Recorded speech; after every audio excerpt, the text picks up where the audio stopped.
2 കൊരിന്തോസ് 13-ാം അധ്യായം. മുന്നറിയിപ്പുകൾ. 3-ാം പ്രാവശ്യമാണ് ഞാൻ നിങ്ങളെ സന്ദർശിക്കാൻ പോകുന്നത്. 2-3 സാക്ഷികളുടെ മൊഴിയിന്മേൽ ഏതു കാര്യവും സ്ഥിരീകരിക്കേണ്ടിയിരിക്കുന്നു. നേരത്തെ പാപം ചെയ്തവർക്കും മറ്റെല്ലാവർക്കും ഞാൻ മുന്നറിയിപ്പ് നൽകിയിട്ടുണ്ട്.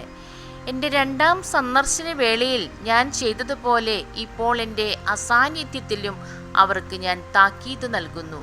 ഞാൻ വീണ്ടും വന്നാൽ അവരെ വെറുതെ വിടുകയില്ല. ക്രിസ്തു എന്നിലൂടെ സംസാരിക്കുന്നു എന്നതിന് തെളിവാണല്ലോ നിങ്ങൾ ആഗ്രഹിക്കുന്നത്. നിങ്ങളോട് ഇടപെടുന്നതിൽ അവൻ ദുർബലനല്ല, ശക്തനാണ്. അവൻ ബലഹീനതയിൽ ക്രൂശിക്കപ്പെട്ടു, എന്നാൽ ദൈവത്തിൻ്റെ ശക്തിയാൽ ജീവിക്കുന്നു. ക്രിസ്തുവിൽ ഞങ്ങളും ബലഹീനരാണ്, എന്നാൽ നിങ്ങളോട് പെരുമാറുമ്പോഴാകട്ടെ ഞങ്ങൾ അവനോടുകൂടെ ദൈവത്തിൻ്റെ ശക്തി കൊണ്ട് ജീവിക്കും. നിങ്ങൾ നിങ്ങളുടെ വിശ്വാസത്തിൽ നിലനിൽക്കുന്നുണ്ടോ എന്ന് പരിശോധിക്കുവിൻ. നിങ്ങളെ തന്നെ പരീക്ഷിച്ചറിയുവിൻ. യേശു ക്രിസ്തു നിങ്ങളിലുണ്ട് എന്ന് നിങ്ങൾക്ക് ബോധ്യമായിട്ടില്ലേ? ഇല്ലെങ്കിൽ നിങ്ങൾ തീർച്ചയായും പരീക്ഷയിൽ പരാജയപ്പെട്ടിരിക്കുന്നു. ഞങ്ങൾ പരാജയപ്പെട്ടിട്ടില്ലെന്ന് നിങ്ങൾ ഗ്രഹിക്കും എന്ന് ഞാൻ പ്രതീക്ഷിക്കുന്നു. എന്നാൽ നിങ്ങൾ തിന്മ പ്രവർത്തിക്കരുതേ എന്നാണ് ദൈവത്തോടുള്ള ഞങ്ങളുടെ പ്രാർത്ഥന. ഞങ്ങൾ പരീക്ഷയിൽ വിജയിച്ചവരായി കാണപ്പെടണമെന്നില്ല. ഞങ്ങൾ പരാജിതരായി കാണപ്പെട്ടാലും നിങ്ങൾ നന്മ പ്രവർത്തിക്കണം.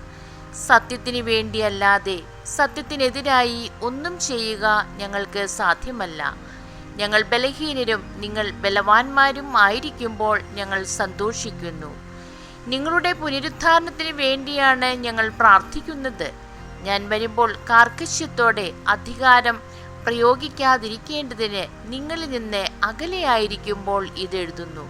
കർത്താവിനെ അധികാരപ്പെടുത്തിയിരിക്കുന്നത് നിങ്ങളെ വളർത്തിയെടുക്കാനാണ്, നശിപ്പിക്കാനല്ല. അഭിവാദനങ്ങൾ.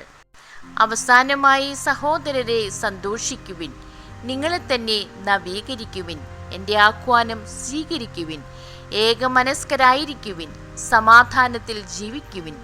സ്നേഹത്തിൻ്റെയും ശാന്തിയുടെയും ദൈവം നിങ്ങളോടുകൂടെ ഉണ്ടായിരിക്കും. വിശുദ്ധ ചുംബനം കൊണ്ട് അന്യോന്യം അഭിവാദനം ചെയ്യുവിൻ. വിശുദ്ധരെല്ലാവരും നിങ്ങളെ അഭിവാദനം ചെയ്യുന്നു. കർത്താവായ യേശു ക്രിസ്തുവിൻ്റെ കൃപയും ദൈവത്തിൻ്റെ സ്നേഹവും പരിശുദ്ധാത്മാവിൻ്റെ സഹവാസവും നിങ്ങളേവരോടും കൂടെ ഉണ്ടായിരിക്കട്ടെ. ദൈവമേ, സ്തുതി അങ്ങേക്ക് യോഗ്യമാകുന്നു.